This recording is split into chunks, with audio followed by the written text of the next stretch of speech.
Welcome to Schönbrunn Palace, the glorious summer residence of the Habsburg Emperors. Before the palace was covered in its famous Schönbrunn yellow over a century later, this front courtyard, the Grand Front, was where all of Europe's royalty and dignitaries would arrive. Stand here for a moment and you can almost hear the carriages pulling up. The sheer size of this palace was deliberately designed to project the immense power and stability of the monarchy. Today, it's our grand entrance to over 300 years of imperial history. Stepping inside, we move from the public facade to the interior political stage.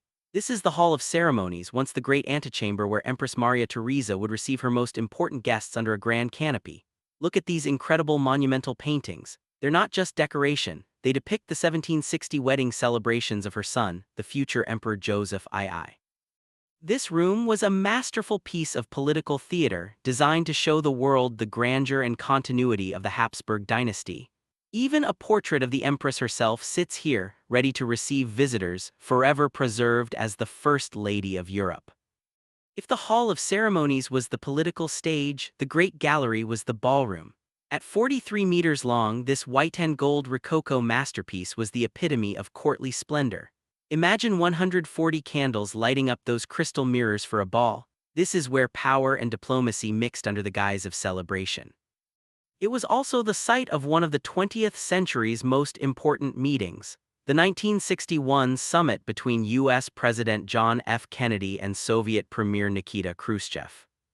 Now we leave the ceremonial wing and enter the more private world of Maria Theresa. In her time, rooms like this yellow salon or powder room were places for private audiences and daily routine. The yellow color scheme is much calmer than the ceremonial halls. Notice the portraits of children here, a glimpse into the Empress's family life. She had 16 children, and this room helps us see her not just as a ruler, but as a mother managing a huge family and an entire empire.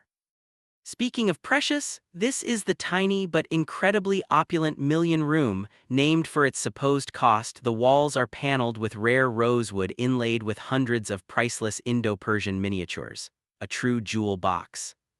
Moving through the centuries, we enter the apartments of Empress Elisabeth, better known as Sisi.